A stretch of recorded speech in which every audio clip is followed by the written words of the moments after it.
ஒரு புலியும் கருஞ்சிருத்தையும் நம்மள யார் வேகமா ஓடுறாங்கன்னு அவங்களுக்குள்ளேயே சண்டை போட்டுக்கிட்டு இருக்கும் பொழுது இத பார்த்த ஒரு கரடி, இதுக்கு ஏன் நீங்க 2 பேரும் சண்டை போட்டுக்கிட்டு இருக்கிறீங்க, பேசாம உங்களுக்குள்ள நாளைக்கு ஒரு ஓட்டப்பந்தயம் வச்சா தெரிஞ்சிட போகுது அப்படின்னு சொல்லுது.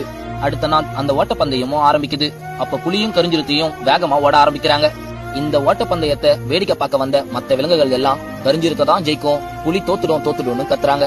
மத்த விலங்குகள் எல்லாம் பேசுறத கவனிச்ச அந்த புலியும், என்ன எல்லா விலங்குகளும் அந்த கருஞ்சிருத்தை தான் ஜெயிக்கணும்னு சொல்றாங்க, ஒருவேளை நம்ம உண்மையாவே தோத்துடுவோமோ அப்படின்னு சந்தேகத்தோட யோசிச்சுக்கிட்டே ஓடுது. போட்டியோட முடிவுல அந்த கருஞ்சிருத்தையும் ஜெயிச்சிருது.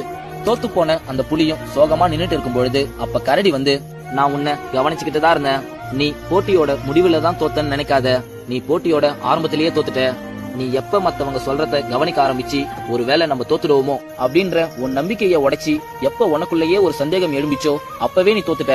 ஒரு விஷயத்த மட்டும் நீ நல்லா புரிஞ்சுக்கோ, உன்னை சுத்தி இருக்கிற 1000 குரல்கள் உன்னை எவ்வளவுதான் விமர்சிச்சாலும், உன்னை எவ்வளவுதான் அசிங்கப்படுத்தினாலும், உனக்குள்ள இருக்கிற அந்த ஒரு குரல், இது என்னால கண்டிப்பா முடியும், இதுல என்னால கண்டிப்பா ஜெயிக்க முடியும் அப்படின்னு சொல்ற அந்த ஒரு குரல் உனக்குள்ள ஒலிக்கிற வரைக்கும் உனக்கு தோல்வி என்பதே கிடையாது அப்படின்னு சொல்லுது.